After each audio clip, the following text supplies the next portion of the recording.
Mesdames, Messieurs, bonjour.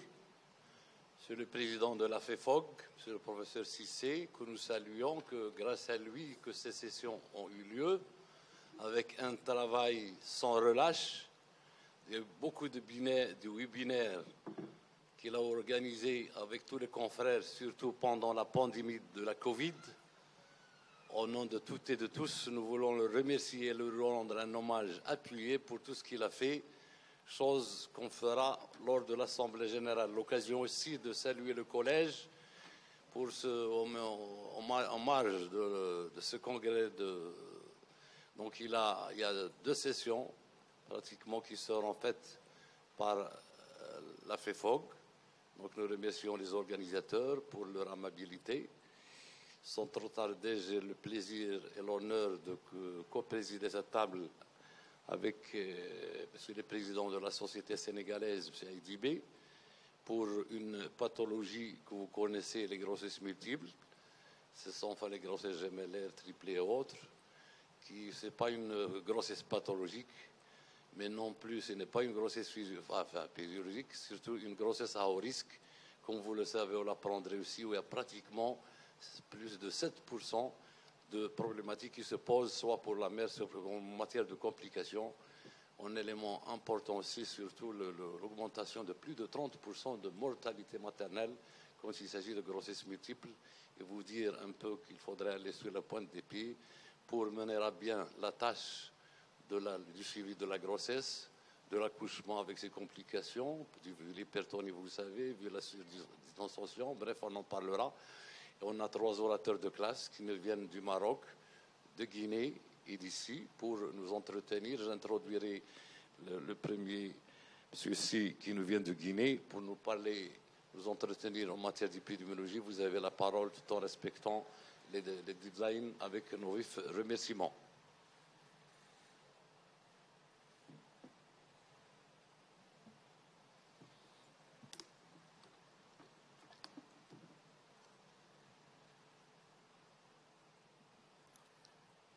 Donc, pour commencer, je vais remercier donc la FEFOG et le Collège national des gynécologues et obstétriciens français pour cette session grossesse multiple.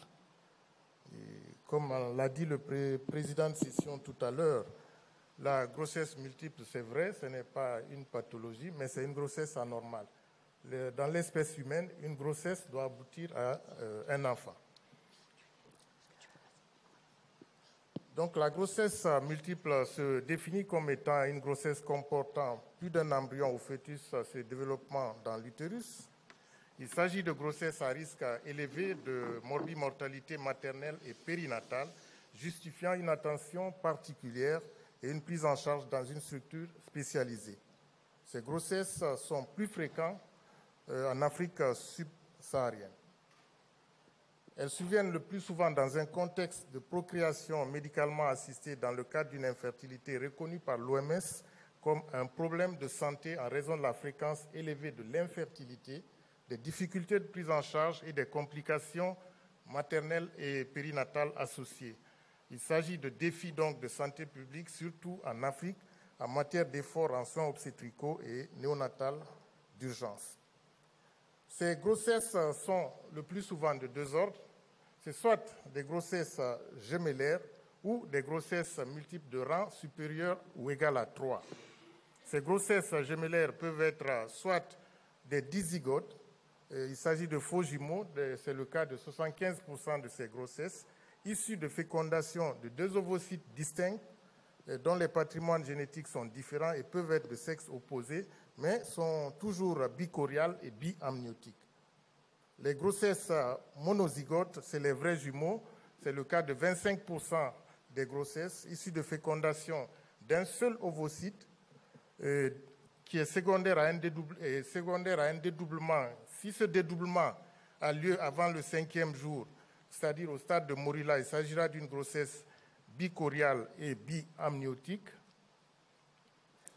Si le dédoublement a lieu entre le 5e et le 8e jour, il s'agira d'une grossesse monocoriale et biamniotique. Et si ça a lieu au cours de la 2e semaine, c'est une monochoriale monoamniotique. Alors que quand le dédoublement a lieu après la 2e semaine, c'est-à-dire après le 14e jour, la division embryonnaire sera incomplète. C'est là que peut survenir des jumeaux conjoints ou des monstres doubles. En ce qui concerne l'épidémiologie, il faut savoir que sur les 3,2 millions de grossesses multiples naissant chaque année dans le monde, 1,3 million naissent en Afrique. Depuis des décennies, le taux de gémellité a connu une importante augmentation dans les pays développés.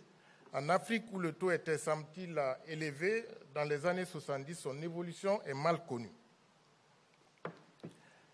La répartition est illustrée sur cette plaque où le taux de grossesse multiple est beaucoup plus élevé vers les pays de l'Afrique de l'Ouest en sombre, avec une pénétration vers l'Ouest au Congo et vers l'Est en Tanzanie et au Mozambique. Donc l'Afrique subsaharienne est la zone qui enregistre les taux de gémellité les plus élevés au monde, entre 17 et 20 accouchements gémellaires pour 1000 accouchements au total. Et le taux de gémellité global en moyenne est de 17 pour 1000. Il est plus élevé au Bénin où il peut atteindre jusqu'à 27 pour 1000 et plus faible en Somalie, environ 6 pour 1000. Ceci s'expliquerait par deux phénomènes. D'abord, un fort taux de natalité dans ces régions, entre le double et le triple des autres régions du monde. Et la proportion de grossesses multiples spontanées est de 1 à 2% en Europe, alors qu'en Afrique, ce taux est 2 fois plus important à raison des facteurs génétiques. Les résultats de l'analyse des facteurs associés donc montrent que le risque d'accouchement gémellaire est croissant avec l'âge maternel et le rang d'accouchement. Ils montrent aussi que ces risques varient selon l'ethnie de la mère, la sous-région géographique et le niveau des ménages. Donc, quand on prend l'âge maternel, les femmes mettent de nos jours au monde leur premier enfant de plus en plus tard, ce qui prédispose à la survenue de ces grossesses multiples. Et l'âge moyen à la maternité actuellement de 31,8 ans contre 25 ans, il y a des décennies de la part des mères de plus en plus, et la part des mères de plus en plus de plus de 35 ans est en progression continue, passant de 1,3% en 70 à 31,2% en 2015. La fréquence des grossesses multiples donc passerait ainsi de 6 pour 1000 avant l'âge de 20 ans à 15 pour 1000 entre 35 et 39 ans. De nombreuses études ont montré que la tranche d'âge de 35 à 39 ans est la tranche au cours de laquelle ces grossesses gémellaires surviennent le plus, notamment dans l'étude de Pison où en Angleterre, au Pays de Galles, en France et aux États-Unis, ces tranches d'âge représentent le pic de survenue de grossesse gémellaire. Mais en dehors de la tranche d'âge, il y a aussi le rang de l'accouchement. Sur cette plaque, on voit qu'à âge égal, plus le rang est élevé, plus le taux de survenue de grossesse gémellaire est élevé également. Un des facteurs de risque, c'est l'origine ouest-africaine, donc qui est liée aux facteurs génétiques de survenue de ces grossesses gémellaires. C'est l'exemple des femmes Yoruba. En effet, dans l'étude de Bomsel et Elmrich, on a montré que les femmes Yoruba présentaient une concentration de FSH dans le sang qui est nettement supérieure aux femmes d'Aberdeen en Écosse. Ces différentiels pouvant expliquer le taux d'accouchement gémellaire plus élevé chez ces femmes.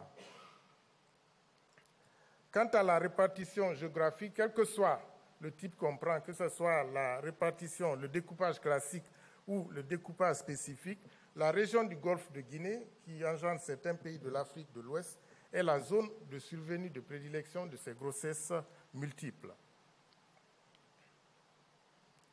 En Afrique, donc, Pison a montré que le taux de gémellité était plus élevé dans les pays bordant le golfe de Guinée, mais plus récemment, Smith et Modern ont montré que cette zone à forte incidence de grossesse gémellaire s'étendait vers l'Afrique centrale et l'Afrique de l'Est également. Ces auteurs ont également montré que le taux était plus élevé au Bénin que dans certains pays de l'océan Pacifique. Comment expliquer les taux de gémellité si élevés en Afrique? Il y a deux contextes principalement. C'est la forte natalité et la prédisposition génétique, comme on l'a décrit précédemment.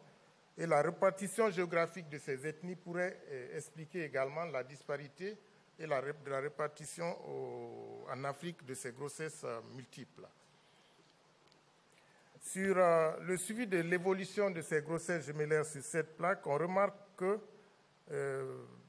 y a une forte augmentation de ces grossesses gémellaires, mais depuis les années 2000, cette augmentation est restée stable. Il n'y a plus une augmentation aussi remarquable. L'autre facteur de risque, c'est la procréation médicalement assistée, car dans les pays développés, la fréquence des grossesses multiples a considérablement augmenté également en raison, entre autres, des techniques de procréation médicalement assistée et des grossesses tardives.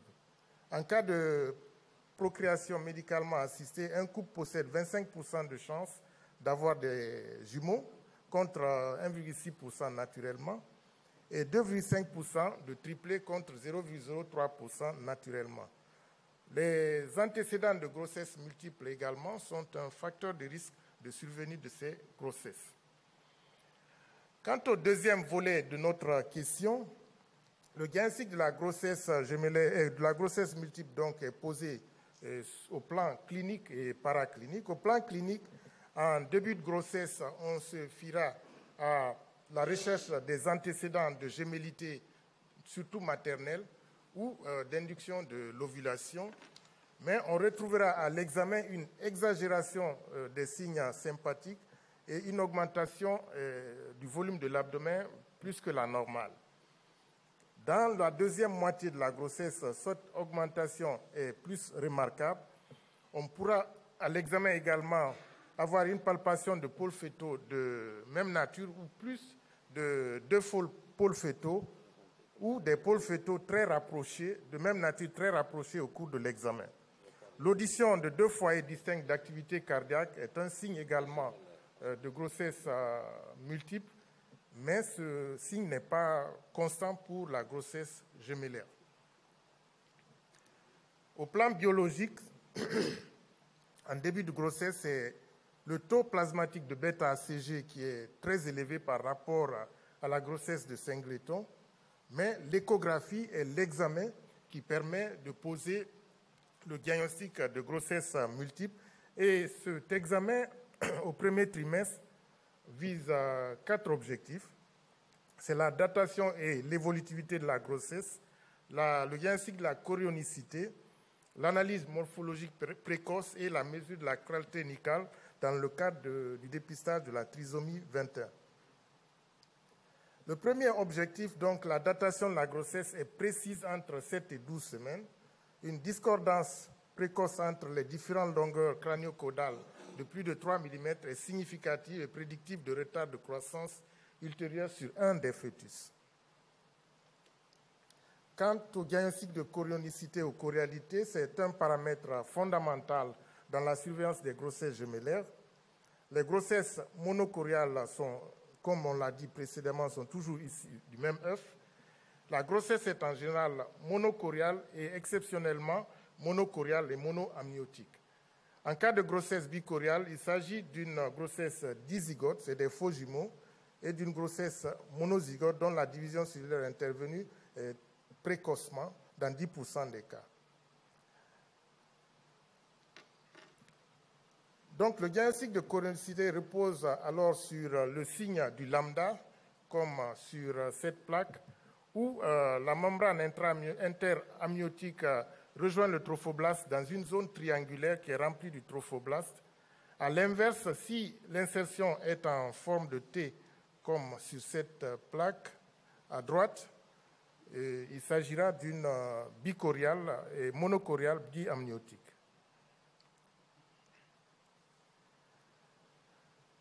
Le troisième objectif, donc, c'est l'analyse morphologique précoce. L'examen morphologique précoce est fondamental. C'est l'examen des membranes qui est toujours réalisable à 12 semaines et peut se révéler très difficile lorsque le terme est plus avancé. La visualisation donc de 3 segments de membres sur les 4 membres des 2 fœtus est donc très importante. La présence d'une anomalie morphologique est 1,2 à 2 fois plus fréquente en cas de grossesse gémellaire, jusqu'à 16 fois plus fréquent s'il s'agit de jumeaux monozygotes. L'examen morphologique du premier trimestre est donc très important pour éliminer une anomalie majeure dépistable précocement. C'est le quatrième objectif, c'est la mesure de la clarté nucale pour chacun des deux fœtus, qui est particulièrement intéressante pour l'évaluation individuelle du risque de trisomie 21. Au deuxième trimestre, en cas de grossesse multizygote, le risque d'avoir au moins un enfant atteint augmente avec le nombre de fœtus. Par exemple, pour une maladie autosomique récessive, si les deux parents sont hétérozygotes, le risque d'avoir au moins un enfant atteint de 43,75% pour des jumeaux et de 57% pour des triplés. Au troisième trimestre, en dehors de l'échographie, dans les pays subsahariens où les plateaux techniques sont parfois défaillants, on a recours à la radiographie. Et cette radiographie précise la position du fœtus. Elle n'est conseillée qu'en fin de grossesse.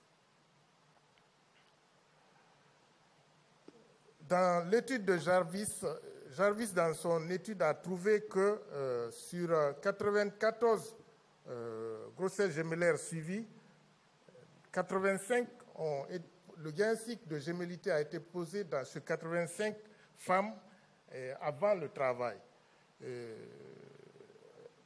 Et 10 de ces 85 ont bénéficié d'une échographie avant qui a révélé que malgré l'échographie faite entre 14 et 37 semaines, chez 10 femmes, on n'a pas pu poser le diagnostic de gémellité à la première échographie. Chez certains, même après plusieurs échographies, le diagnostic n'avait pas pu être posé. Ce qui fait qu'il faut être très attentif dans ces échographies dans lesquelles on peut parfois se tromper. Comme le cas de cette dame de 26 ans qui, en mai 2021, avait accouché de nonuplés à Casablanca, ce qui, pendant très longtemps, on avait pensé que la grossesse, c'était des sextuplés. Et à la fin, heureusement, on a pu trouver 9 enfants très radieux comme sur cette plaque.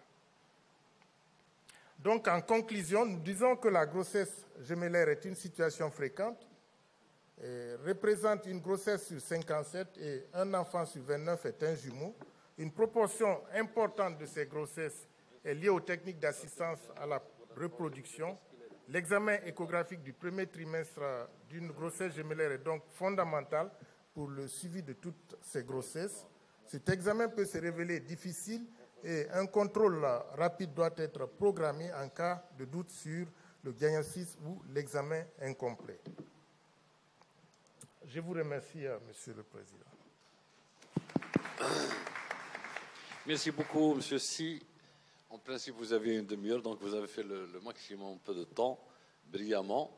Nous vous remercions pour vu l'unicité de la thématique. On laissera la discussion à la fin.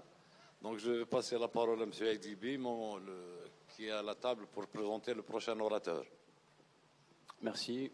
Bonjour, messieurs, dames.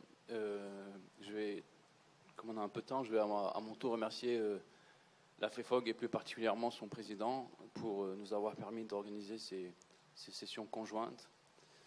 Et je vais donc passer la parole au professeur Larzaoui qui va nous parler des complications. Alors, non pas des grossesses multiples, c'est un accord avec les différents organisateurs, plus particulièrement des grossesses gemellaires. Vous avez la parole.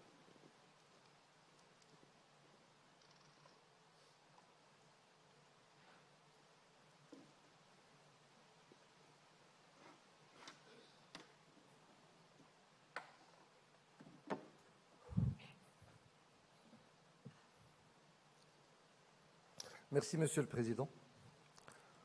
Monsieur le Président de la Société Royale, Monsieur le Président de la FEFOG, Monsieur le Président, honorable présence.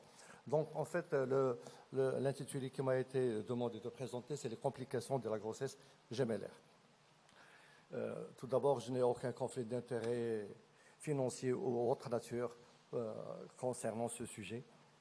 Et puis après, comme a dit M. le Marouni tout à l'heure, la grossesse gémellaire, c'est une grossesse physiologique, c'est une grossesse pathologique. Oui, c'est vrai, c'est une grossesse physiologique, mais elle est à la limite de la pathologie.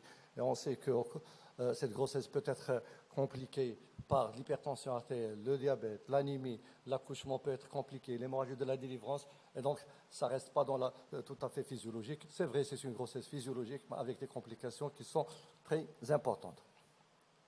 Donc, je vais passer brièvement sur l'embryologie qui a été détaillée en long et en large par mon prédécesseur.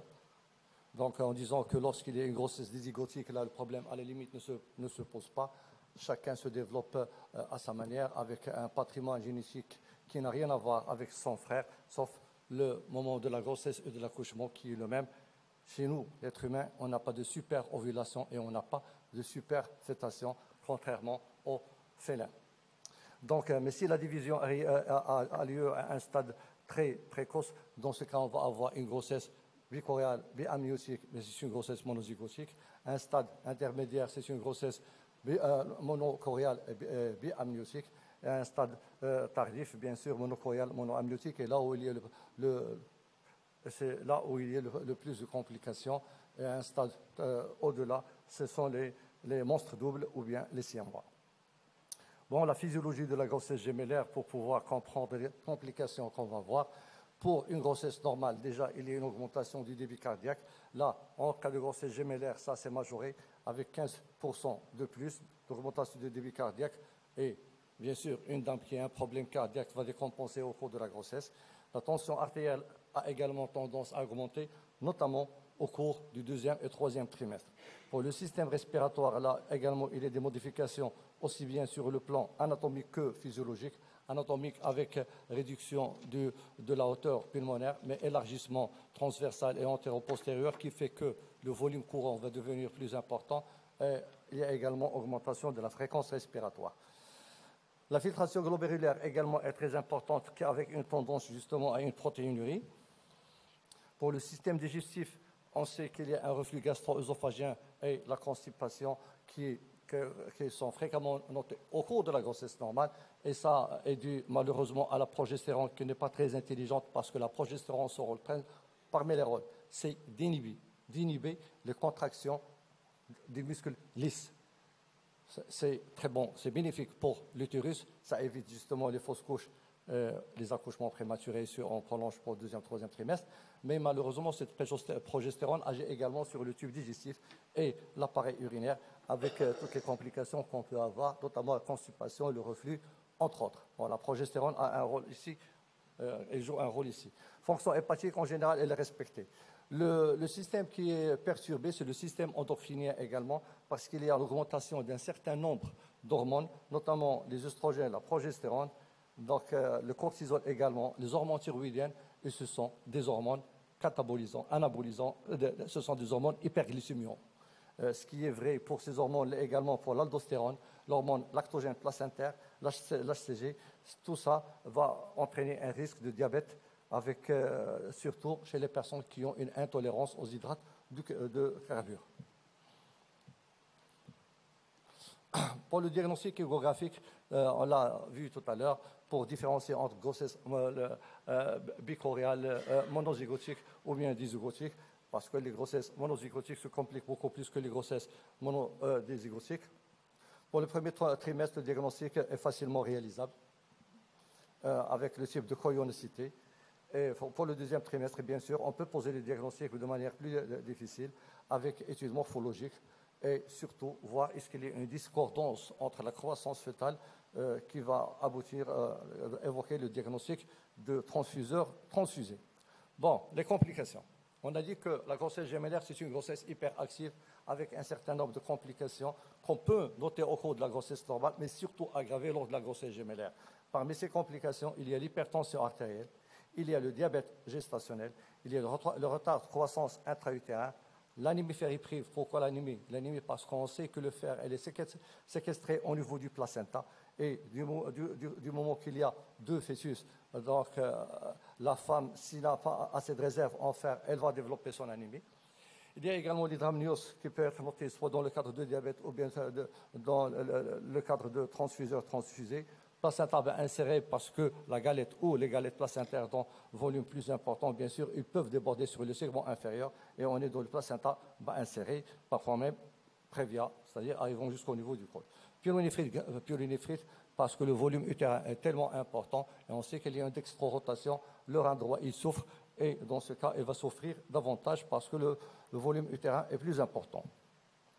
Pour l'hypertension artérielle, l'hypertension artérielle sans protéinurie est 3 fois plus fréquente au cours de la grossesse gémellaire. On n'a pas noté de différence entre hypertension artérielle et grossesse monozygotique ou bien dizygotique. La fréquence est la même. Mais les hypertensions artérielles peuvent être compliquées au cours de la grossesse avec l'HRP, avec le retard de croissance intra-utérin, CIVD, hématome sous-capsulaire du foie, etc. etc. Là où il y a une discordance, c'est la prééclampsie, hypertension artérielle avec protéinurie. Selon des auteurs, il y a une majoration de cette prééclampsie lors de la grossesse gémellaire. Pour d'autres, il n'y a pas vraiment de différence. Bon, n'empêche, mais la majorité sont pour qu'il y ait la prééclampsie est majorée au cours de la grossesse gémellaire. Le diabète gestationnel, on l'a dit tout à l'heure que c'est une grossesse hyperactive. Du moment qu'il est hyperactif, il y a un certain nombre d'hormones qui sont hyperglycémiants, tels que les stéroïdes, les hormones thyroïdiennes, le cortisol, etc., etc., ce qui fait qu'il va augmenter le taux de glucose. Et au cours de la grossesse gémellaire, au cours du premier trimestre, bien sûr, on va demander la glycémie dans le cadre de bilan standard. Lors du deuxième trimestre, on doit demander la glycémie post-charge, justement pour détecter ce diabète gestationnel.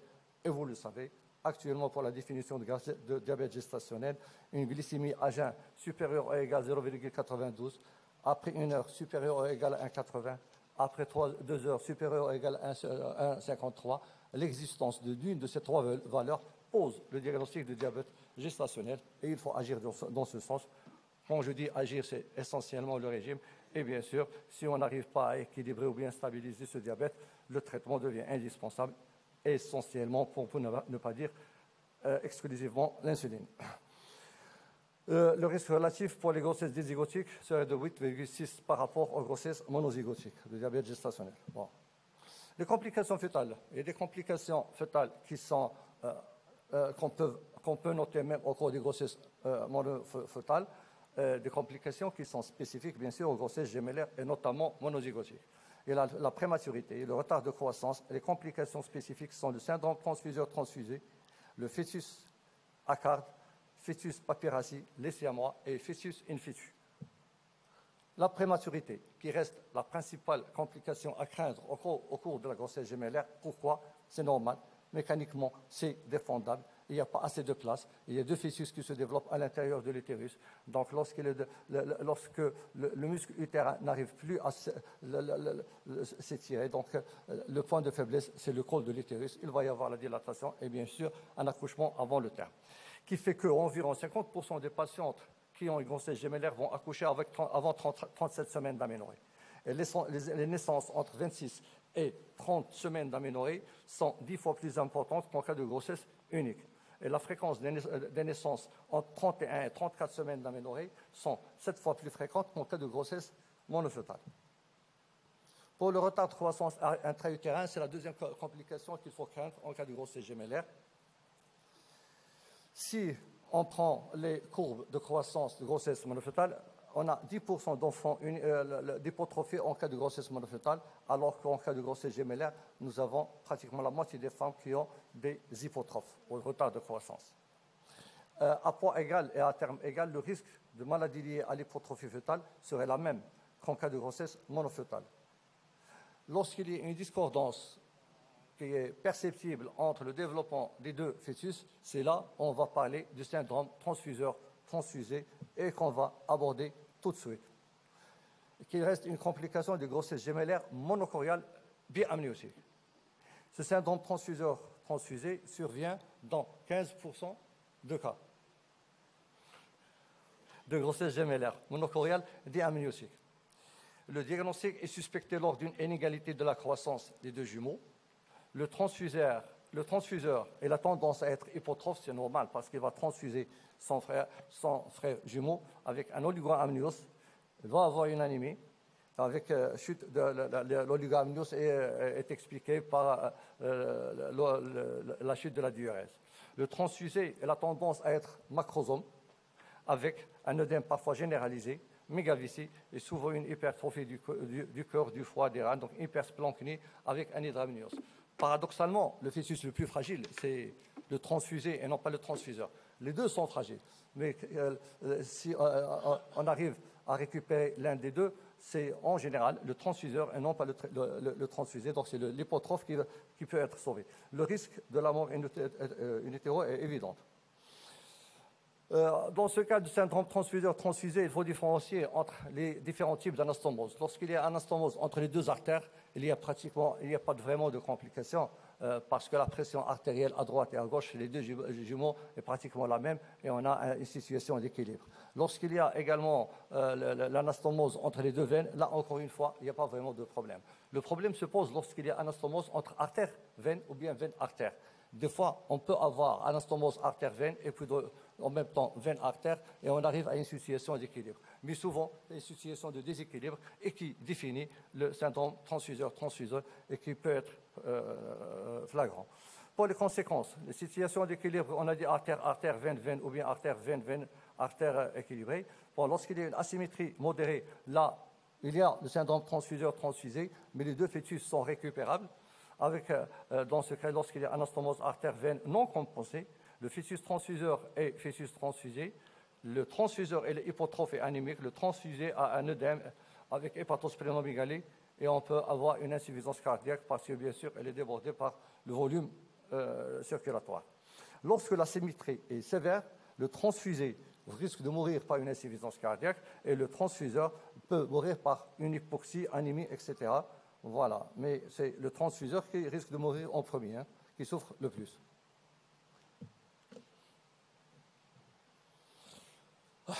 Pour le transfusé, le risque est lié à l'hydramnios, la surdistension. On a dit qu'il y a une insuffisance cardiaque. On peut avoir hydramnios et l'accouchement prématuré après rupture prématurée de membrane. On peut avoir des fois une inversion de shunt. Soit qu'il y ait une stabilisation parce qu'il y a l'anastomose dans les deux sens, artère-veine, veine-artère, et parfois il peut même y avoir une inversion de ces shunts, ce qui fait le transfuseur, c'est lui qui va devenir hypotrophe et l'autre qui va se développer normalement, ou bien il sera macrosome, ou bien avec une hypersplanchnie. Le Doppler couleur permet de visualiser la placentation et là où il y a le problème. L'examen du placenta à la naissance, c'est vraiment évident. Et pour le traitement, on peut faire une chirurgie intra-utérine par endoscopie avec introduction d'un endoscope qui va ligaturer, ou bien par laser, en fait, traitement par laser du vaisseau transfuseur, ce qui va pouvoir nous amener à récupérer une grande partie de ces fœtus, des fois même 80%, mais dans 20% de cas, on risque de perdre les fœtus par accouchement prématuré ou bien par une complication péropératoire. Mais au-delà de 30 semaines d'aménorrhée, l'intervention devient très délicate, difficile. Il n'y a pas assez de place, très difficile, c'est dangereux pour les deux fœtus. S'il y a un geste à faire, il faut le faire précocement. Bon, des schémas qui montrent le transfuseur transfusé en haut et à gauche avec l'hydramnios, l'autre qui est hypotrophe, et puis l'examen du placenta au milieu qui est évident avec des anastomoses entre les deux artères et entre les deux veines. À droite, le schéma entre artère, veine, veine, artère et les veines. Les autres schémas ils expliquent pratiquement la même chose. L'imagerie qui montre comme quoi à gauche au milieu un fœtus qui est plus corpulent que l'autre et en bas le traitement par laser, etc., etc. Le fœtus ACAD, c'est quoi le fœtus ACAD? C'est un fœtus qui n'a pas de cœur. Il dépend de son frère, c'est lui qui va lui donner la vascularisation artérielle et du coup la vascularisation veineuse. Quand on fait l'échographie, si on n'est pas averti, on va dire que c'est une grossesse gémellaire avec mort fœtale d'un jumeau. Avec la surprise à la naissance, le fœtus qui est décédé, il va bouger. Bon, il est mal formé, il ne va pas vivre bien sûr, mais il n'était pas mort, il était irrigué par son frère jumeau. Le fœtus ACAD se rencontre dans 1% de cas de grossesse monozygotique. Il se caractérise par des anastomoses artérielles et veineuses, ce qui permettent la viabilité, soi-disant, de ce fœtus qui est un monstre, un aspect caractéristique. Le cœur est absent ou très anormal. Le risque majeur est l'insuffisance cardiaque du jumeau qui prend en charge son frère, parce qu'elle doit assurer la vascularisation de deux fœtus. Différentes thérapeutiques ont été essayées justement pour éviter l'insuffisance cardiaque ou pour traiter l'insuffisance cardiaque du fœtus transfuseur, les toniques cardiaques chez la mère qui vont passer chez le fœtus pour pouvoir récupérer un fœtus de bonne qualité. Voilà les images qui montrent en haut à gauche un fœtus qui est normal, mais avec des anastomoses vasculaires avec son frère qui n'a pas de tête et qui n'a pas de cœur, mais qui vit. À la naissance, il n'y a pas de tête, mais un fœtus qui était vivant jusque-là. En bas, l'aspect qu'on peut noter, des fois une tête sans les yeux, etc. etc. C'est un monstre, et bien sûr, qui n'est pas viable. Pour les malformations des jumeaux, on peut avoir des malformations qui sont 3 fois plus fréquentes au cours de grossesse monozygotique. Le problème qui se pose au cours de grossesse gémellaire, c'est est-ce qu'on peut faire l'interruption de grossesse quand il s'agit de malformations létales ou bien graves, ou est-ce qu'on ne peut pas la faire? Ça dépend. Ça dépend. Si ça s'agit d'une grossesse monofœtale, là, le problème ne se pose pas. On peut prendre la décision facilement. Là, c'est très difficile. Bon, on peut entraîner l'arrêt cardiaque du jumeau atteint. Encore faut-il le localiser, plutôt qu'entraîner l'arrêt cardiaque chez le fœtus contralatéral. Ça a été décrit. Ceci peut être réalisé en cas de gémellité dichoriale. Mais lorsqu'il y a une grossesse monozygotique monochoriale, bien sûr, si on donne un produit qui va arrêter le cœur chez le premier, il va arrêter le cœur de son frère jumeau. Et le point fondamental est le repérage du jumeau atteint. Cette identification est très simple quand la malformation est évidente à l'échographie, avec un sexe différent, mais des fois, vraiment, c'est très difficile de localiser le jumeau atteint. Et le féticide sélectif ne peut être réalisé en cas de grossesse monochoriale parce qu'on ne peut pas, ça va atteindre les deux. La mort in utero d'un jumeau, là encore une fois, ça pose un problème. La fréquence, tout d'abord, elle est de 2 à 7%, alors qu'elle n'est que de 0,6% en cas de grossesse monofœtale. Les causes sont multiples. On a dit que les complications sont fréquentes, l'hypertension, le diabète, les anomalies funiculaires, placentaires, etc. Et puis, si le retard de croissance est très important, il faut une surveillance rapprochée pour détecter cette mort fœtale, parce qu'une fois il y a la mort fœtale, il y a le passage des thromboplastines activées vers le fœtus qui est toujours en vie, et là, ça donne un certain nombre de troubles, notamment au niveau des cerveaux. Les lésions graves survenant ont été décrites au niveau du cerveau, les reins. Elles peuvent également entraîner des lésions digestives cutanées et pulmonaires avec des nécroses, etc., etc. Au niveau cérébral, il s'agit de destruction de certaines zones du cerveau avec de porencéphalie qui est évidente à l'IRM. Donc, dans ce cas, il faut faire une surveillance. Et le moindre problème, on demande l'IRM. Bien sûr, il faut extraire bien avant les complications neurologiques ou cérébrales. Le problème se pose quand la mort fœtale a lieu à un stade précoce, mais quand la mort est tout près du terme, là, le problème ne se pose pas. Peut-être une corticothérapie, une extraction pour éviter ces complications est légitime. Voilà. Des fois, quand la mort est très l'arrêt de développement de l'embryon précocement avant 14 semaines d'aménorrhée, on peut avoir la résorption complète de l'embryon mort. On va avoir l'accouchement d'un nouveau-né, on ne va même pas penser à la grossesse gémellaire si on n'avait pas fait d'échographie au cours du premier trimestre. Par contre, quand le décès survient à un âge plus ou moins avancé, nous allons, le fœtus vivant, le placenta, le liquide amniotique, ils vont comprimer le fœtus mort, il est plaqué contre la paroi de l'utérus, et on parle de fœtus papyracide. Papyracide, comme du papier, il est comprimé. Donc voilà l'aspect de fœtus papyracide, parce qu'il est décédé avec le développement d'un fœtus aquatique qui est tout à fait normal. La rupture prématurée de membrane, là encore une fois, il pose un certain nombre de problèmes au cours de grossesse gémellaire. Si c'est au cours du troisième trimestre, à la limite, il n'y a pas vraiment de différence avec la grossesse monofœtale. Au cours du deuxième trimestre, ça pose problème. Faut-il faire une interruption sélective qui est très très difficile, ou bien donner une antibiothérapie, mais souvent,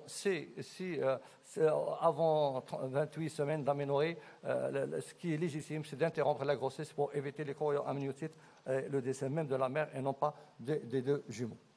Les grossesses gémellaires prolongées, grossesse prolongée, on dit au-delà de 42 semaines d'aménorrhée, là, en cas de grossesse gémellaire, la maturation serait plus précoce qu'en cas de grossesse monofœtale, et donc vers 38 semaines d'aménorrhée, on risque d'avoir des complications qu'on rencontre au-delà de 41 semaines d'aménorrhée au cours de la grossesse monofœtale.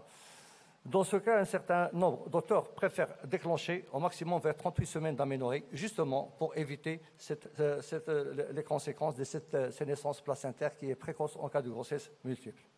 Les siamois.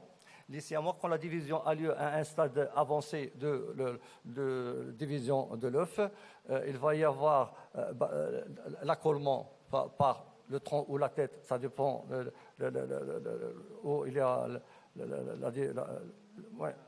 la division. Donc, le nom de siamois vient de deux frères qui ont été présentés au cours des tournées du cirque, et ils sont de Siam. Et on parlait des frères siamois. Et depuis, on parle de siamois, ou bien de monstres doubles. La fréquence n'est que de 1 naissance sur 75 000. Bon, bien sûr, actuellement, avec la surveillance échographique, on fait le diagnostic à un stade très, très précoce, au cours du premier trimestre ou bien début du deuxième trimestre, et en quel cas on fait l'interruption de grossesse. Dans le temps, on faisait le diagnostic par la radio de contenu utérin. Les fœtus sont en parallèle, qui sont accolés par la tête, ou bien par le tronc, ou bien par le bassin, ou bien par les ischions. Donc, ils étaient parallèles, ce qui a attiré l'attention, et l'échographie confirmait ça. Malheureusement, les prises en charge post-accouchement très, très difficiles. Il y a les thoracopages qui sont les plus fréquemment rencontrés dans 70% de cas, les pygopages par le sacrum, 18%, et puis les ischiopages, les craniopages, etc., etc. Voilà quelques exemples. Bon, aspect parallèle à l'imagerie. Le fœtus in fœtus, c'est une complication qui est rare, pour ne pas dire qui est exceptionnelle. Un fœtus qui va se développer dans le corps de son frère. Le diagnostic peut être porté après la naissance, à un âge de l'adolescence, voire même plus. C'est une complication exceptionnelle. Le diagnostic, je dis qu'il est tardif. On peut le faire tardivement. Bon, les complications, il y a une communication qui va suivre sur les complications au cours de l'accouchement. Bon, c'est ce qui nous fait craindre essentiellement l'accrochage menton. Au total, fréquence augmentée de grossesse gémellaire par la procréation médicalement assistée. On a vu la femme qui a accouché à Casablanca, qui n'a pas été stimulée au Maroc, elle a été stimulée ailleurs, et on l'a récupérée chez nous. C'est une stimulation accouchement, stimulation pour insémination intra-utérine, ou bien c'était pas une FIV. Donc c'est une stimulation classique, je pense, sans insémination. Le diagnostic est facile à l'échographie. Le pronostic peut être amélioré par la surveillance de la grossesse, de l'accouchement, et bien sûr une prise en charge néonatale précoce. Et je vous remercie. Merci le professeur Lagzaoui pour ce tour d'horizon complet. Concernant les gemellaires, il n'a pas parlé de grossesse multiple parce que l'intitulé est ainsi. Et nous demandons à Madame Sandrine, elle est là, Madame Sandrine? Comme on est un peu en avance parce que les thématiques sont d'une demi-heure, donc on a tout le temps et les questionnements par la suite. Je salue la présence parmi nous du président de la FEFOG, M. Cissé, président de la FOG, M. Saïd Lazraq du Maroc, et M. le président de l'association africaine de gynéco-obstétrique. Et vous salue, chères sœurs, chères consoeurs, chers confrères. Madame Sandrine, vous avez la parole, vous avez une demi-heure, donc vous pouvez aller doucement. Et les questions, c'est à la fin. Merci. Donc, mon nom est Sandrine Vavran. Je suis gynécologue obstétricien et spécialisée en médecine fœto-maternelle et je travaille à Sainte-Justine, à Montréal, au Canada. Puis, avant toute chose, je veux remercier la FIFOG pour l'organisation et pour l'invitation. Je n'ai aucun conflit d'intérêts. Comme on vient de vous dire dans les présentations, les grossesses gémellaires, c'est 3% des grossesses. C'est une incidence naturelle qui, en Nord-Amérique, est stable depuis les années 2010. Et on sait tous que les jumeaux ont de plus mauvaises issues, que ce soit périnatales ou maternelles, que des singletons. Et chez les jumeaux, le deuxième jumeau va aussi avoir souvent des plus mauvaises issues. D'où l'idée que le mode de naissance actuellement est encore très discuté, parfois on peut dire controversé, parce qu'on cherche tous le mode de naissance optimal pour diminuer toute cette morbidité périnatale et maternelle. Au départ, le congrès devait être en janvier, et entre janvier et mai, l'American Journal a sorti en mars justement une revue d'experts sur les jumeaux, avec une revue intitulée « Le mode de naissance », comme quoi, vous voyez, plus on cherche des réponses, plus on a des questions. Je vais moi aussi me limiter aux grossesses gémellaires, donc j'ai fait exprès de ne pas parler des grossesses multiples à plus de 2 bébés ou les mono-mono. Et dans mes objectifs, je voudrais discuter avec vous de déterminer le terme optimal d'accouchement des grossesses multiples selon la chorionicité, de revoir les issues néonatales maternelles selon le mode de naissance, de définir quelles sont les bonnes candidates à l'accouchement par voie vaginale et prédire le risque d'hémorragie du postpartum. Quand vous regardez la littérature, vous allez souvent voir un terme maximal optimal et selon nos pays, on va avoir des recommandations qui peuvent être différentes. Souvent, ces études, elles sont à partir d'études de cohortes rétrospectives, mais il n'y a pas d'études, d'essais randomisés qui comparent les termes maximaux. Et puis, on va trouver pour les dichorioniques d'aller jusqu'à 38, 38 et 6, pour les monochorioniques d'aller entre 34, 36 versus 37 et 6 selon les complications qu'il y a eu en grossesse. En fait, la question est plutôt de savoir à quel terme, justement, on est avec le risque moindre de mort in utero par rapport à des risques de décès néonataux. Et c'est en fait ce temps qu'on doit aller définir. On sait que le risque de mort in utero chez les jumeaux à 38 semaines, il est égal au risque de mort in utero chez un singleton à 42 semaines. Et que ce risque de mort in utero, il va augmenter de 0,2 à 0,4% par semaine entre 32 et 38 semaines. Et là aussi, on sait que le risque est augmenté chez les monochoriales. Si vous prenez par rapport, en séparant les dichoriales et les monochoriales, on va voir que chez les dichoriales, à partir de 28 semaines jusqu'à 38, on va avoir un risque de mort in utero qui va être à peu près le même, soit un risque de 6,5 pour 1000. Tandis que chez les monochoriales, vous avez un risque déjà qui est augmenté 3 à 4 fois plus.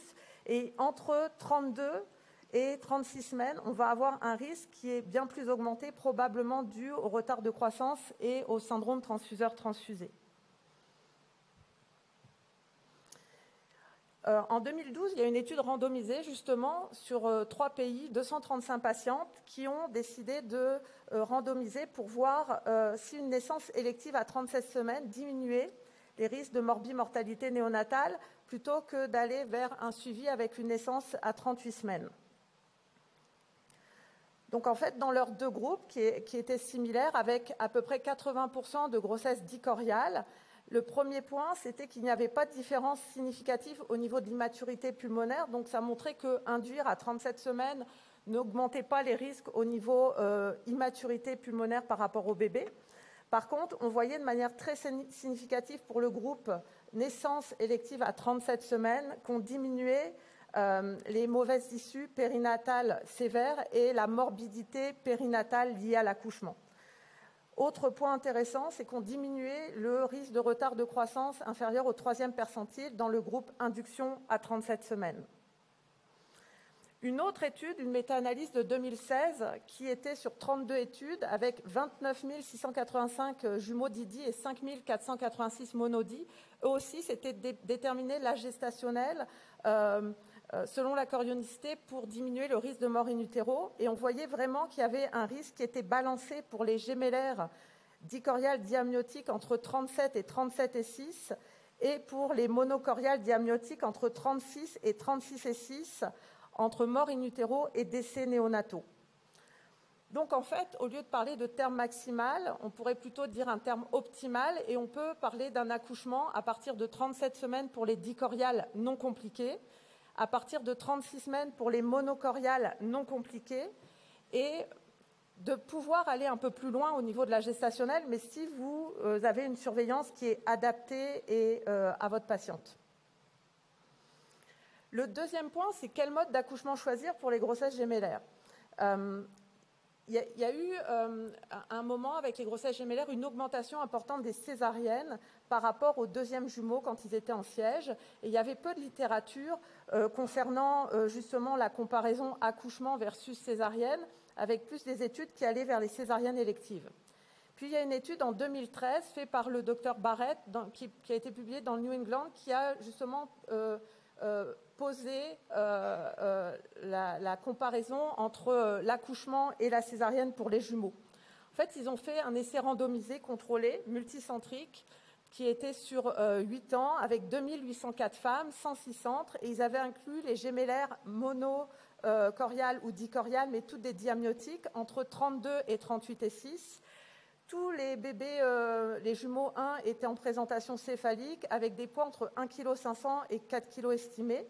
Ils avaient exclu les mono-mono, les réductions fétales, les anomalies létales, fétale, les contre-indications à l'accouchement, et ils ont donc fait 2 groupes, césarienne planifiée versus voie basse planifiée, pour voir si on avait une diminution au niveau des issues périnatales et des mauvaises issues maternelles. Alors, quand on regarde, on voyait qu'au niveau du pourcentage, ils avaient à peu près un 69% de dicorial diamniotique et ils avaient 24% de monocorial diamniotique. Et dans les 2 groupes, de manière similaire, on avait le même taux de mortalité périnatale associé au pays qui avait été inclus dans l'étude. Quand on regardait leurs résultats, on voyait que dans le groupe des césariennes planifiées, on avait 89,9% de patientes qui allaient avoir leur césarienne, puis la plupart avaient leur césarienne avant le travail. Dans le groupe des accouchements planifiés, on avait quand même 39,6% de césariennes qui étaient la plupart du temps pendant le travail.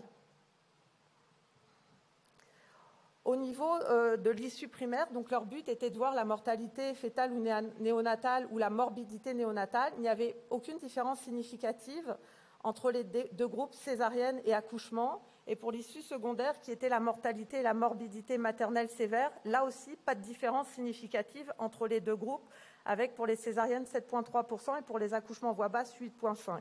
Donc la césarienne, selon cette étude, ne protégeait pas au niveau des issues périnatales ni au niveau de la morbidité maternelle.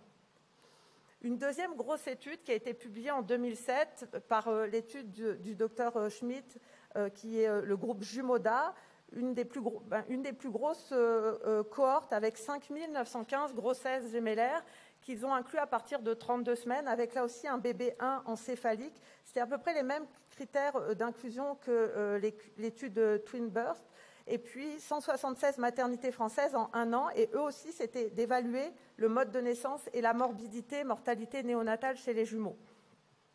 Donc quand on regarde eux aussi par rapport aux césariennes planifiées, ils avaient 98,1% de césariennes qui, elles aussi, se faisaient la plupart du temps avant le travail. Et dans leur groupe d'accouchement vaginal planifié, ils avaient un plus haut taux, 80,3% d'accouchement vaginal qui était réussi, avec à noter 2,7% d'accouchement vaginal césarienne et 16,9% de césarienne pendant le travail. Et là aussi, par rapport aux résultats, on voyait que pour la population générale, il y avait une différence significative avec un avantage d'aller vers un accouchement par voie vaginale après 32 semaines quand le premier bébé est en tête. Et quand on prenait le groupe à bas risque, on n'avait pas de différence significative, donc pas d'avantage à aller vers la césarienne planifiée chez les jumeaux avec le premier bébé tête en bas. Donc la conclusion, c'est que la césarienne ne protège pas de la morbidité et de la mortalité néonatale et qu'après 32 semaines, quand votre premier bébé est en présentation céphalique, on peut recommander un accouchement vaginal si la patiente rentre dans les critères qu'on va voir après, et que la césarienne planifiée, elle est associée avec un plus haut taux de morbidité et de mortalité néonatale, surtout avant 37 semaines tout venant, puis avant 35 semaines pour les patientes à bas risque. L'étude Jumoda avait justement fait une analyse secondaire avec une publication du Dr Korb en 2018 sur la morbidité maternelle, donc les 8124 grossesses après 24 semaines, où là on regardait l'association entre le mode de naissance et la morbidité sévère maternelle chez les jumeaux. Et là aussi, on n'avait pas de différence significative entre césarienne planifiée versus accouchement par voie basse planifiée, que ce soit pour le décès, l'hémorragie postpartum, des complications rénales, respiratoires, neurologiques, pulmonaires. Donc, on n'avait pas de différence significative au niveau des issues maternelles entre césarienne planifiée et un accouchement vaginal planifié. La COG et la SMFM, qui sont un peu les sociétés savantes nord-américaines comme pour le Collège français, en 2021, justement, ont réappuyé le fait que pour toute grossesse diamniotique, après 32 semaines, on devrait proposer un accouchement par voie vaginale si le premier fœtus est en tête et quelle que soit la position du deuxième bébé, si votre patiente a des critères d'éligibilité et qu'il y a une personne expérimentée.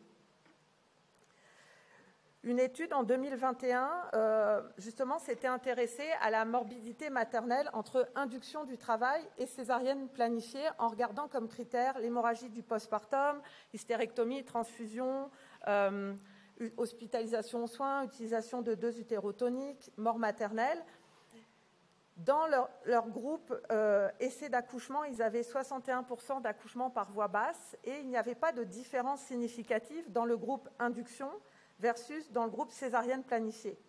Par contre, la morbidité maternelle était significativement augmentée si vous aviez une césarienne après échec d'induction avec un 48,8% versus un 11,3%. D'où la grande question, c'est comment choisir les bonnes candidates à l'accouchement vaginal. Parce qu'en fait, tous dans notre pratique, c'est la fameuse césarienne sur le 2e jumeau où on sait que ça va apporter cette morbidité, cette issue périnatale qui va changer un peu le pronostic par rapport à la patiente et à ses bébés.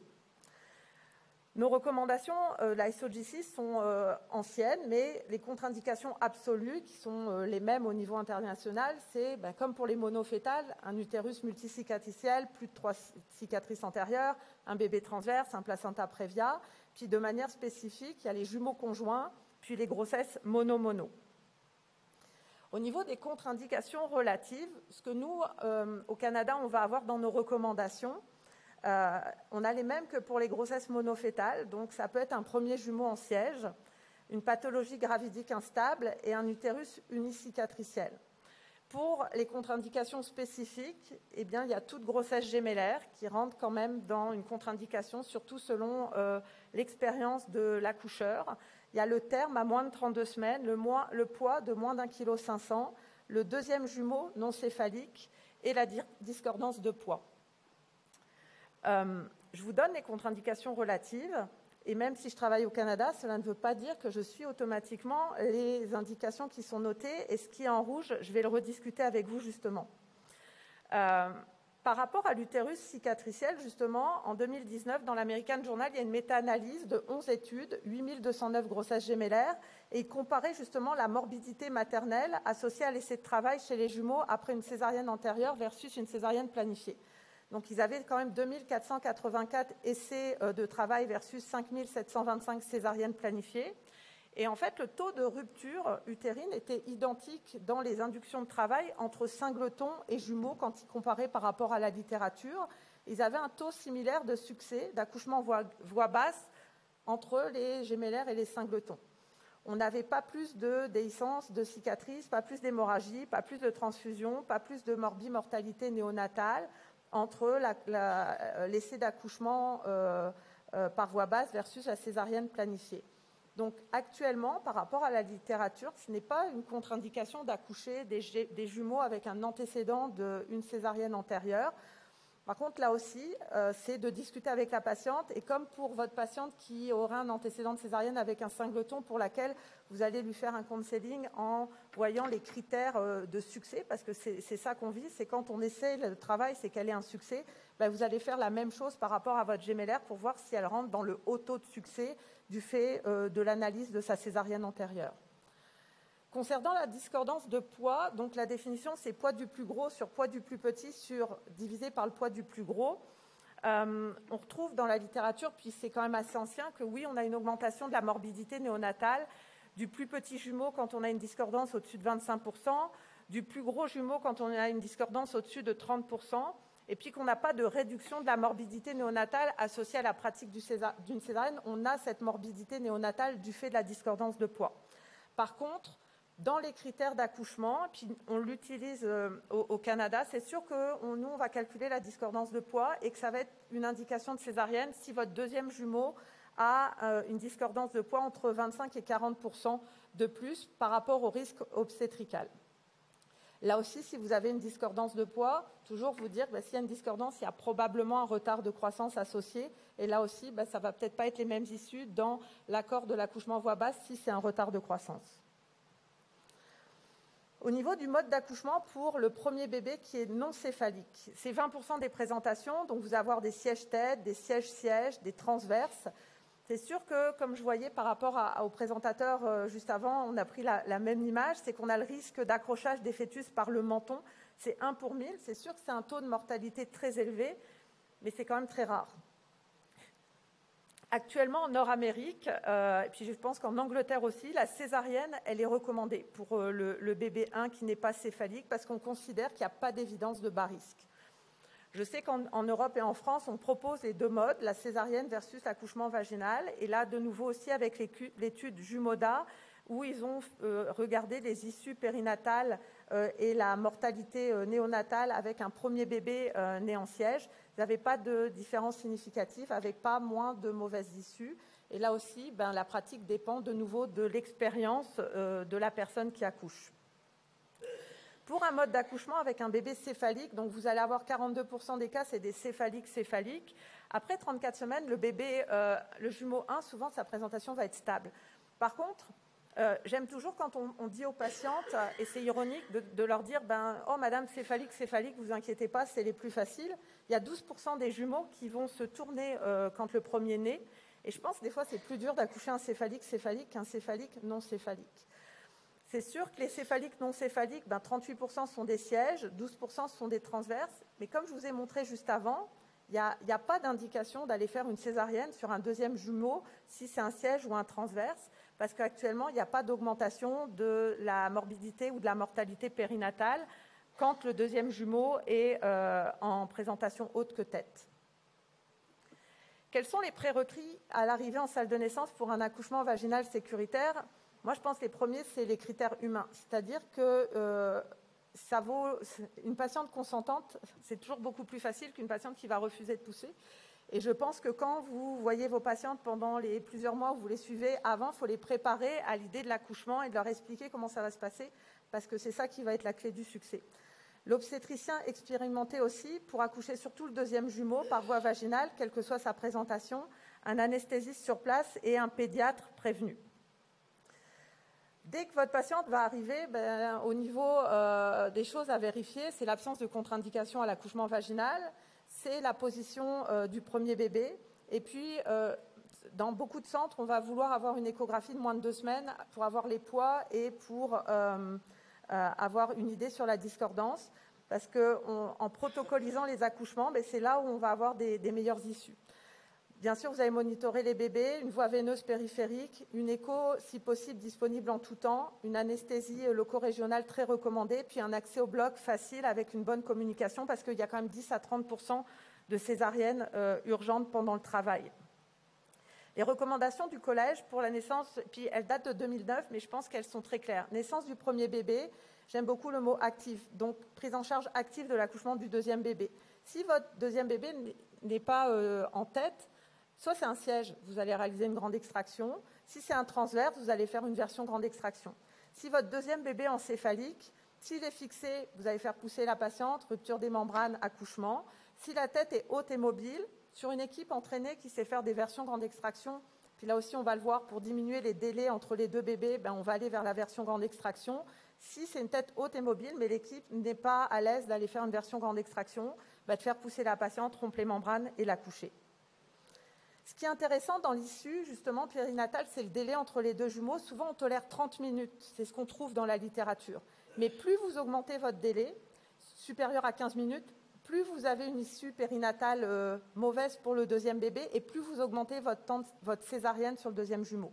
Donc, le but, c'est toujours de réduire l'intervalle de temps écoulé entre les naissances. Et en faisant ça, vous allez réduire votre taux de césarienne sur le deuxième jumeau. Il faut savoir qu'en Nord-Amérique, notre taux il est de 2 à 4% au niveau du deuxième jumeau, par rapport à la France qui est plutôt du 0,5 à 1%. Et vous augmentez par 6 votre risque de césarienne sur deuxième jumeau si votre délai dépasse 15 minutes. J'ai vu justement récemment, de plus en plus, on travaille tous par simulation pour former nos résidents ou former nos équipes en maintenant des compétences. Je pense que justement, il y a une place par rapport à la simulation pour la version grande extraction, par rapport au deuxième jumeau, parce que c'est ça souvent qui fait peur aux personnes, puis qui vont aller plus rapidement à une césarienne pendant le travail ou à une césarienne élective. Il y a une étude justement qui a été publiée en 2020 où ils ont pris 34 obstétriciens gynécologues, ce n'étaient pas des résidents, c'était des médecins qui font la pratique générale, des oncologues qui font encore des gardes obstétriques, des urogynécos ou des MFM, puis ils les ont formés entre 5 à 7 heures avec du théorique et du pratique. Tous, ils ont fait à peu près 50 accouchements par simulateur, et au niveau tout sortait significatif au niveau de l'amélioration des connaissances, que ce soit pour les céphaliques autres ou les céphaliques céphaliques. Il y a 91,2% des participants qui se sentaient confortables à faire une version grande extraction versus 40,6% avant la simulation. C'est une étude hollandaise. 97,1% qui se sentaient confortables à accoucher un siège après la formation versus 69,7% et 73,5% qui se sentaient motivés à proposer l'accouchement par voie vaginale versus 55,9% avant la formation. Donc vous comprendrez que je prône la simulation dans la formation et dans la formation médicale continue. Mon dernier point, c'est pour l'hémorragie du postpartum et les jumeaux. Au niveau de la définition, vous allez trouver souvent dans la littérature des pertes de sang au-dessus de 1000 ml avec des symptômes d'hypovolémie. C'est clair que ça se diagnostique sur des marqueurs cliniques maternels et pas sur l'estimation visuelle. C'est-à-dire que vous allez avoir des degrés selon votre patiente, si elle a une diaphorèse versus tachycardie, tachypnée, par rapport, après se rajoute l'hypotension. On n'a pas de facteur de risque propre aux jumeaux décrits dans nos recommandations. C'est sûr que le management, on va le faire de la même manière qu'un singleton, on va être aussi très actif. Donc je pense que c'est le mot à retenir pour un accouchement de jumeaux, avec du syntocinon, du carbétocin, on peut utiliser l'acide tranexamique, et puis de justement masser l'utérus avec une traction contrôlée du cordon, associé des utérotoniques pour avoir un placenta qui se délivre assez rapidement. Dans le management actif du 3e stade, oui, on a des méta-analyses assez anciennes qui disent que clairement, vous réduisez, si vous êtes active, l'hémorragie du postpartum légère, sévère, l'anémie, les transfusions. Il y a une étude de 2020 rétrospective avec 133 gémellaires versus 132 singletons. Ce qui était intéressant, c'est qu'ils ne voyaient pas de différence significative dans la longueur du 3e stade, mais on sait que chez les jumeaux, elles vont automatiquement perdre plus de sang. Donc la différence était d'à peu près 500 ml en moyenne versus 350 chez les singletons. Et que dès que vous dépassiez un 14-15 minutes, quand vous alliez délivrer votre patiente et que vous le faisiez dans le 15 minutes après l'accouchement, vos pertes de sang souvent allaient être en dessous de 1000 ml. Donc vraiment qu'il était recommandé de plutôt calculer un 15 minutes qu'un 30 minutes par rapport à la délivrance de la patiente pour diminuer ces risques d'hémorragie du postpartum. Dans l'identification des facteurs de risque spécifiques aux jumeaux, je vous ai dit, il n'y en a pas clairement dans la littérature, dans nos recommandations. Par contre, on trouve de la littérature qui, justement, les recherche. Donc là aussi, une étude de 2020 avec 1080 gémellaires à plus de 23 semaines. Là aussi, supprimaire, hémorragie postpartum, transfusion. Secondaire, perte au-dessus d'1,5 litre, atonie utérine, utilisation de 2 utérotoniques, morbidité maternelle sévère. Chez les gémellaires, ils avaient 4,4% d'hémorragie postpartum et de transfusion, qui étaient vraiment augmentées de manière significative dans le groupe césarienne. Les pertes de sang à plus d'1,5 litre, c'était 3,9% des gémellaires. L'atonie utérine, 12,1%, donc l'importance d'être actif. Et l'hémorragie postpartum, transfusion et chirurgie exploratrice, c'était quand même 15%. Dans les facteurs généraux de la littérature qu'on trouve aussi pour les singletons, on a l'âge maternel, on a l'obésité morbide qui, nous touche beaucoup en Nord-Amérique, la chorioamniotite et puis les césariennes électives ou en travail. Puis dans leur étude, ce qu'ils voyaient en plus, il y avait la nulliparité, les diabètes, qui sont plus fréquents justement chez les grossesses gémellaires, l'utilisation de sulfate, l'hématocrite, qui est à moins de 30%, les plaquettes à moins de 1000, et puis, à moins de 100 000, et puis des patientes qui avaient des anesthésies générales. Donc les points à retenir au niveau du terme optimal, à partir de 36 semaines pour les monocoriales et à partir de 37 semaines pour les dicoriales, sont des termes actuellement utilisés en Nord-Amérique, mais on peut aller plus loin si vous avez une surveillance fétale adaptée. L'accouchement par voie vaginale sur toute grossesse gémellaire après 32 semaines devrait être proposé si votre premier bébé est céphalique, en sélectionnant vos patientes, parce que je pense que sur quoi on doit se battre actuellement, c'est la césarienne du 2e jumeau, donc de choisir les bonnes patientes et d'avoir des connaissances de manœuvres obstétricales type version grande extraction qui font que nos internes ou résidents qui sortent de nos programmes se sentent à l'aise d'accoucher des jumeaux et de maintenir les compétences pour nos plus anciens ou des fois pour des générations qui, des fois, ont été élevées sur la césarienne du siège. La césarienne ne protège pas de la morbidité et de la mortalité néonatale. Donc, réduire les mauvaises issues en diminuant votre délai entre vos 2 bébés et pour diminuer ainsi votre taux de césarienne de 2e jumeau. Et pour l'hémorragie du postpartum, d'être actif au 3e stade, peut-être d'avoir le 15 minutes dans votre tête pour permettre de diminuer vos risques d'hémorragie du postpartum et d'identifier les facteurs de risque. Je vous remercie. Merci Madame Sandrine de Saint-Justine, qui participe d'ailleurs au réseau Mère-Enfant de la francophonie, qui fait un travail extraordinaire. À travers vous aussi, je salue M. Tremblay, qui participe à tous les webinaires initiés par notre ami le président Cissé. Donc il a été... Troisièmement, je vous remercie pour la richesse de votre topo et surtout la richesse de votre bibliographie, tout en rappelant aussi les recommandations du collège en 2009. Et vous avez tracé un peu une conduite à tenir concernant l'accouchement, soit par voie basse, par voie haute. Comme je l'ai dit au début, ce n'est pas une grossesse normale, ce n'est pas une grossesse physiologique, non pas pathologique, mais c'est une grossesse à haut risque avec un taux de risque, comme ça a été rappelé par le professeur Ghazaoui, pratiquement supérieur à 7%, et pratiquement en matière de mortalité maternelle, il est inductrice de plus de 30%. Et notre ami, donc on va passer aux questions, c'est à vous, on va commencer par l'épidémiologie, qui a été brillamment aussi traitée, puis les complications, on arrivera. Donc je demanderai aux orateurs un par un de passer, et on passera d'abord en matière d'épidémiologie pour les questionnements. Donc la parole est à la salle. On a assez de temps parce qu'on a pratiquement 40 minutes de discussion. Et la salle est pleine, c'est l'occasion de féliciter la FEFOG. Donc il faut qu'ils prennent des photos pour voir un peu toute si c'est, il faut qu'ils prennent des photos pour vraiment dire comme ça, la FEFOG travaille bien. Pour un coup d'essai, c'est un coup de maître. Et j'ai le plaisir aussi, au niveau de la table, mon ami président du Sénégal, M. Adibé, qui est avec nous. Les questions, à vous la parole, mesdames, messieurs.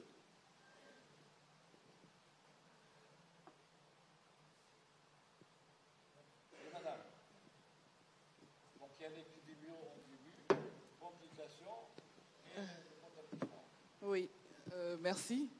Moi, c'est Yolande. Je viens du Congo, de la République démocratique du Congo.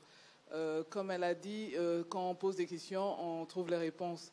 Donc, j'ai eu un cas il y a un mois d'une dame 35 ans par 3 grossesses, dont un avortement précoce quand même, et qui avait une grossesse gémellaire de 16 semaines, qu'on avait quand même cerclée, mais qui est arrivée avec une ménase très sévère. On a dû décercler et on a perdu le premier. Mais on s'est rendu compte que le deuxième ne venait pas et on a fait des bilans et on a recerclé. Donc on est à 4 semaines du cerclage qui évolue bien. L'échographie d'avant-hier envoyée nous dit que ça va. Alors ma question c'est, est-ce que c'est bien ?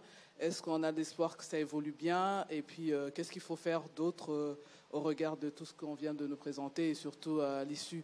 Le premier accouchement s'était bien passé, c'était 3500 grammes, mais seulement l'espace intergénésique est quand même de 5 ans et c'est pour elle une grossesse très très désirée et précieuse. Donc, voilà.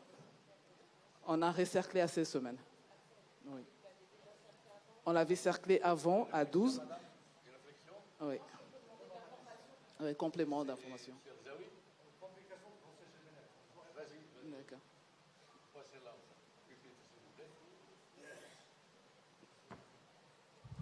Oui, donc ça pose des problèmes. On a dit qu'il y a un certain nombre de complications. Donc parmi ces complications, donc, il y a eu le décès d'un jumeau, l'expulsion d'un jumeau et l'autre qui est resté sur place. Bon, au départ, il y avait un cerclage. Donc, bien sûr, vous avez décerclé. Du moment que vous avez vu que le deuxième ne venait pas, vous avez recerclé. C'est un cerclage à chaud. C'est un cerclage à chaud, donc au-delà de 13 semaines d'aménorrhée avec un col qui est plus ou moins dilaté.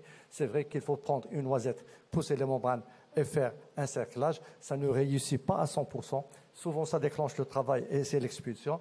Heureusement, ça fait 4 semaines, donc vous êtes à 20 semaines d'aménorrhée et là, le fœtus est toujours sur place. C'est bien. Il faut espérer que ça va évoluer jusqu'à maturité et faire l'extraction. Voilà, tout ce que j'ai à vous dire. Moi, sur ce cas, je pense qu'il va falloir certainement faire un petit peu plus attention parce que le cerclage à chaud, il est quand même un petit peu difficile avec toutes ces complications de déchirure cervicale. C'est absolument pas négligeable. Donc, il faut prendre un petit peu tout ça en considération. Si c'était à froid, oui, peut-être. Mais bon, un cerclage comme ça à chaud, il comporte quand même un petit peu de complications et je pense qu'il va falloir certainement peser le pour et le contre de la chose. Donc je reviens un petit peu sur... On a parlé de la gémilité depuis le début, mais on n'a jamais parlé peut-être un petit peu du facteur préventif. Est-ce qu'on peut prévenir essentiellement en matière de procréation médicalement assistée? Et je pense que l'intérêt est beaucoup plus un petit peu à ce niveau-là, parce que, comme vous le savez là maintenant, en PMA, on ne met pas plus d'un embryon, justement pour éviter toutes les complications de la grossesse gémellaire. Je pense que vous n'avez pas peut-être un petit peu insisté là-dessus, parce que c'était hors PMA. Mais en PMA, je pense qu'il va falloir certainement faire un petit peu attention pour ne pas placer un peu plus d'un singleton, pour ne pas justement arriver à ce genre de complications, en matière de l'épidémiologie de façon globale. Merci, M.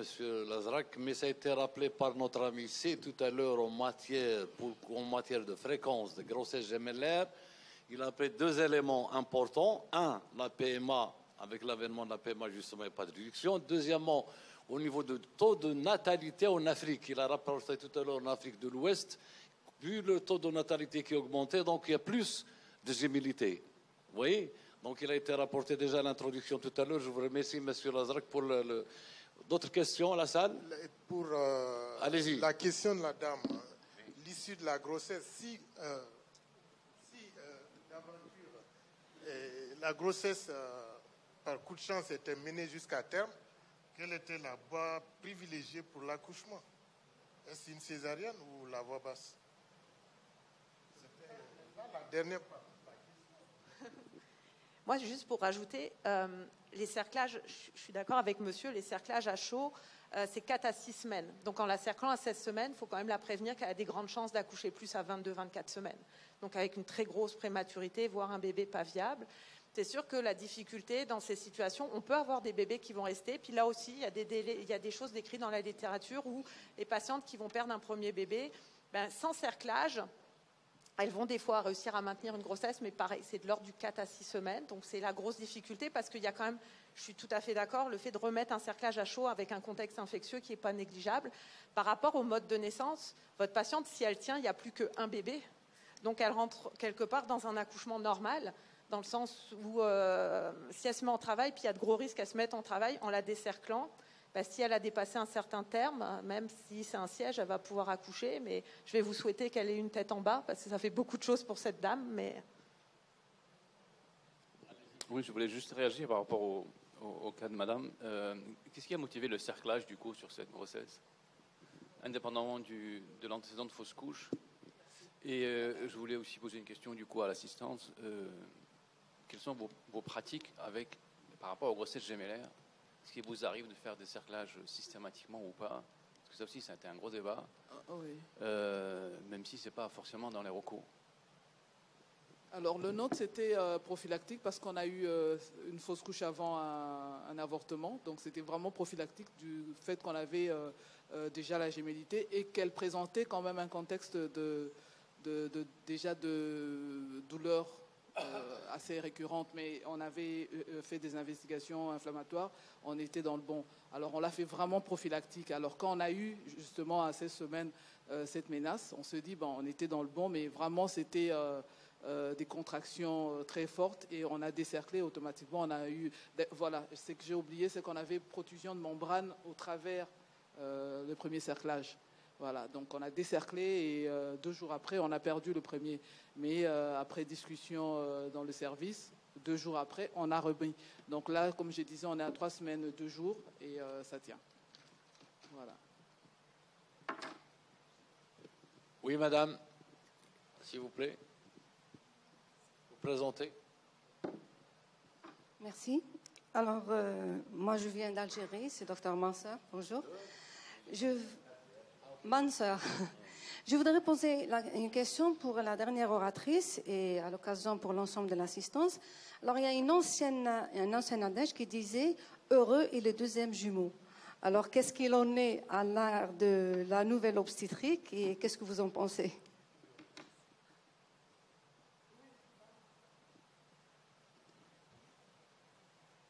Je pense qu'il peut être très heureux.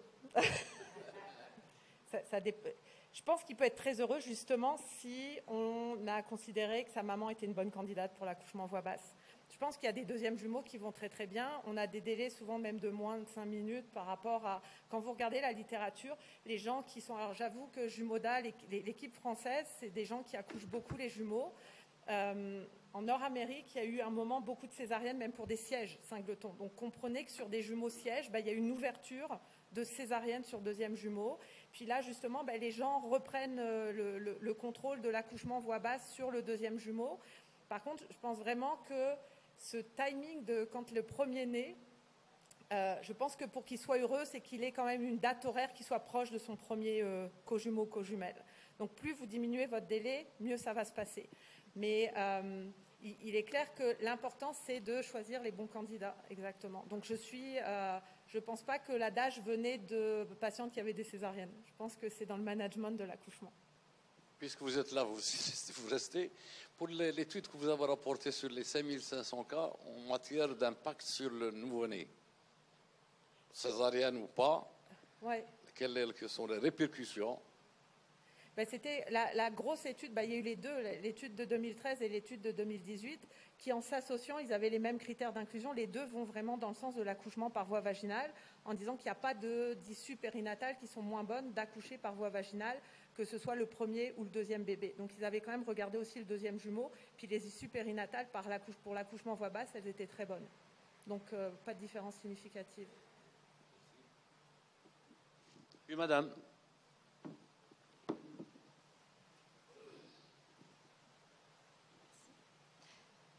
J'ai une question sur les modalités de déclenchement quand le col n'est pas favorable. Qu'est-ce que vous utilisez? Plutôt des prostaglandines, des ballonnés? J'ai essayé de l'éviter. Non, je taquine. Dans notre centre, on utilise des ballonnés parce qu'on est moins pour les prostaglandines sur les grossesses gémellaires. Mais je sais qu'il y a des centres autres qui utilisent les prostaglandines et puis d'autres pays. Donc les deux sont utilisables. On est plus...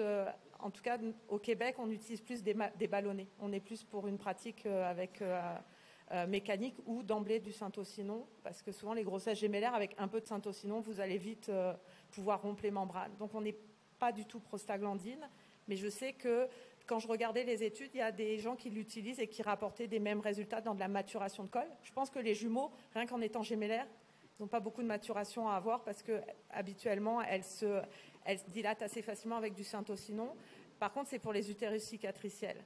Je pense qu'une dame qui a un col non favorable sur des jumeaux, c'est là où je disais, je ne pense pas que c'est des bonnes candidates. Parce qu'il faut les conseiller comme des singletons, c'est-à-dire on peut déclencher des gémellaires. Mais quand vous arrivez à de la maturation de gémellaires sur un antécédent de césarienne, je pense qu'il faut éviter de chercher certains coups. Donc, on a des tendances à proposer plus une césarienne à ce moment-là sur les cols non favorables. Monsieur Ramzi Fina, Beyrouth, Liban. Une question qui est un peu hors sujet sur la question du cerclage. Il y a 30 ans, je faisais beaucoup plus de cerclage. Maintenant, j'en fais beaucoup moins. Cerclage ou pas cerclage serait un topo qui serait intéressant pour la FEFOG ultérieurement. Mais est-ce qu'il y a encore beaucoup de place? Dans le temps, on faisait avec la bougie de Hegar, s'il y a une dilatation de 8 en dehors d'une grossesse, c'était une indication. Alors que maintenant, je ne sais plus vraiment où on en est. Je me permets de répondre juste, puis je suis très bavarde. C'est juste que si vous allez dans l'American Journal, justement, il y a quelque chose sur la menace d'accouchement prématuré et puis le cerclage. Parce que nous, on a eu la même discussion que vous en voyant que je pense qu'il faut arrêter la prévention de cerclage sur les grossesses gémellaires complètement. Il faut utiliser les mesures de col. Si votre col devient court, il y a une place pour de la progestérone et moins de 15 mm, là, on peut proposer un cerclage. Mais il faut avoir des critères cliniques parce que la prévention, actuellement, c'est des mauvaises issues. Puis après, par rapport à des cerclages d'urgence avec des cols modifiés, là aussi, il y a eu des écoles qui disaient, il y a quelques années, la SMFM s'était prononcée avec la COG en disant on ne cercle pas des cols qui sont ouverts, on laisse aller. Et de plus en plus, ils ont modifié la recommandation l'année dernière en disant que maintenant, on peut aller jusqu'à 4 cm. Je viens d'une école où on cercle, dans le sens où nous, jusqu'à 4 cm, il n'y a pas de critères d'infection, avec des protocoles d'antibiothérapie IV. On va aller cercler les patientes jusqu'à 4 cm pour les jumeaux. Et on a quand même des issues qui sont... je ne vous dis pas qu'on accouche tout le monde à 36 semaines, mais on les prépare à l'idée qu'il y a un 4 à 6 semaines de délai et qu'on espère pour elles qu'elles vont aller au-dessus de 32-34. Mais vraiment, le cerclage, la préventif sur les jumeaux, c'est clair et net qu'il n'y a plus d'indication. Exactement. Donc, Sir Zawi, il reste 3 minutes avant de conclure. M. Lazarak, par la suite. Vas-y, Simon. Oui, il y a deux types de cerclage. Un cerclage préventif de principe ou bien un cerclage dans un cadre plus ou moins thérapeutique. Parce que le diagnostic de béance cervico-ismique, c'est un diagnostic qui est porté a posteriori. Une dame qui a fait un accouchement prématuré ou bien un avortement tardif. C'est là, on mettait bougie de Heger numéro 8 dilatée d'emblée, sans passer directement si ça dilate, c'est une béance cervico-ismique, ou bien à l'échographie aspect caractéristique, ou bien l'hystérosalpingographie, le défilé cervico-ismique. Ceci dit, pour le cerclage préventif d'emblée, grossesse gémellaire et les malformations hétéris d'Elf, bicorne, etc., parce qu'on sait qu'il y a le risque d'avortement tardif et d'accouchement prématuré. En général, pour la majorité des recommandations, il faut éviter. Mais par contre, si jamais il y a une dame qui a fait un avortement tardif ou bien un accouchement prématuré sans facteur de risque déclenchant, donc dans ce cas, on retient le diagnostic de béance cervico-ismique et on fait le cerclage vers 13 semaines d'aménorrhée. 13 semaines d'aménorrhée justement pour éviter de cercler sur des aberrations chromosomiques. Si on le fait à 8 semaines d'aménorrhée, il faut attendre l'expulsion. Sinon, au-delà, cerclage à chaud, c'est difficile. Mais faire un cerclage pour un antécédent de fausse couche de 12 semaines d'aménorrhée, il n'y a aucune indication. C'est forcément une aberration chromosomique ou bien dans le cadre de problèmes d'antiphospholipides ou autre chose. Préventif, oui, après des avortements. Merci. Saïd. Merci beaucoup, Monsieur le Président. Moi, je reviens peut-être un petit peu de façon globale et de façon générale sur la gémellité. Il y a deux choses très, très importantes. Le premier, c'est le diagnostic de quel type de gémellité. Ça, je pense que c'est excessivement important. Et c'est à partir du début de la grossesse, c'est à partir de l'échographie précoce que l'on peut, parce que c'est de là où ça découle pratiquement la conduite à tenir éventuellement ultérieure. Si c'est une grossesse bicoriale, monocoriale, monoamniotique, biamniotique, tout ça, c'est excessivement important. Donc, il va falloir certainement que le diagnostic soit posé depuis le début de la grossesse. D'où le diagnostic, d'où la nécessité de les consultations prénatales pour voir un petit peu le devenir de cette grossesse. Donc, j'attire peut-être un petit peu l'attention sur le diagnostic prénatal. Ça, c'est le premier point. Le deuxième point qui n'est absolument pas négligeable, et je pense que ça sera réellement lors d'une autre peut-être session, c'est le diagnostic prénatal un petit peu en matière de grossesse gémellaire sur toutes les malformations chromosomiques. Est-ce qu'il va falloir certainement faire sur un jumeau, sur deux jumeaux, quel est l'intérêt du diagnostic prénatal non invasif? Donc tout ceci, c'est important. De l'amniosynthèse, est-ce qu'on fait sur un, est-ce qu'on fait sur deux? Donc je pense que ça sera éventuellement sur une autre session. Et puis bon, je vous pose un petit peu la question, Madame Cédrine, parce que vous avez parlé un petit peu de la conduite à tenir en matière de gémellité sur utérus cicatriciel. Et donc c'est vrai parce que c'est excessivement important, mais je pense qu'il va falloir certainement attirer l'attention pour ne pas justement faire du n'importe quoi. Parce qu'en cas de pénal, le juge ne connaît pas. Si jamais il y a une complication sur utérus cicatriciel d'une grossesse gémellaire, éventuellement que l'on tente d'accoucher par voie basse et qu'il y a des complications, je pense qu'à ce niveau-là, le pénal ne va pas nous pardonner. Merci un petit peu pour toute le... Ben oui, mais bon. C'était ça la beauté de venir, puis je suis très heureuse de vous rencontrer, c'est qu'en plus on a tous des pays où on fait des choses assez différentes, puis c'est sûr que nous, au Nord-Amérique, le pénal, vous avez des avocats, le Canada on est chanceux, mais à la frontière à côté il y a des choses compliquées. Donc je suis bien d'accord avec vous qu'il y a tout un conseil à avoir avec la patiente, et puis vraiment les conseiller comme avec des fois certains logiciels pour leur chance de succès, parce que je suis d'accord avec vous que on arrive à savoir les patientes qui vont être les bonnes candidates. Mais ça il ne faut pas justement les repérer 2 semaines avant. Il faut avoir fait tout le counseling. Et surtout, si c'est votre collègue qui l'accouche, il faut avoir la classe d'avoir fait un bon conseil pour que ce ne soit pas votre collègue qui ait une plainte au pénal. Merci, messieurs, dames. Donc, ça a été fructueux. Donc, je ne rappellerai pas, soulignerai que ce n'est pas une grossesse physiologique ni pathologique, mais grossesse à risque, avec un nombre de complications pratiquement supérieur à 7%, mais aussi pourvoyeuse de mortalité maternelle, plus le médico-légal qui s'y insère, plus le mode d'accouchement et aussi qui a été rappelé, et aussi le cerclage, comme ça a été dit, toutes les écoles, comme vous avez bien rappelé, vont dans le sens de votre intervention. Donc nous remercions encore la FEFOG et le collège pour avoir organisé conjointement cette session où il y a eu beaucoup de monde qui était plus riche. Allez-y, monsieur le... Oui, on me fait savoir que le trésorier de la FEFOG a une une annonce à faire. Généralement, quand c'est les trésoriers qui font des annonces, c'est pas très bon, mais... Donc, chers collègues, les délégations qui ont fait le déplacement sur Paris, le président avait eu l'amabilité de faire un courrier à chaque société savante pour les cotisations annuelles de la FEFOG. Ceux qui n'ont pas pu, il y a 2 pays qui ont pu faire s'acquitter de leurs cotisations. Pour les autres, on avait informé que ça pourrait être fait à Paris au cours de cette session. Donc ceux qui sont venus avec les cotisations voudront bien me voir à la pause pour qu'on règle les choses. Je prie chacun. Ceux qui ne pourront pas le faire, on va essayer de vous envoyer les RIB pour vous acquitter des cotisations de 2021 avant la session de PSF à Lille. Merci. Merci. Merci à tous.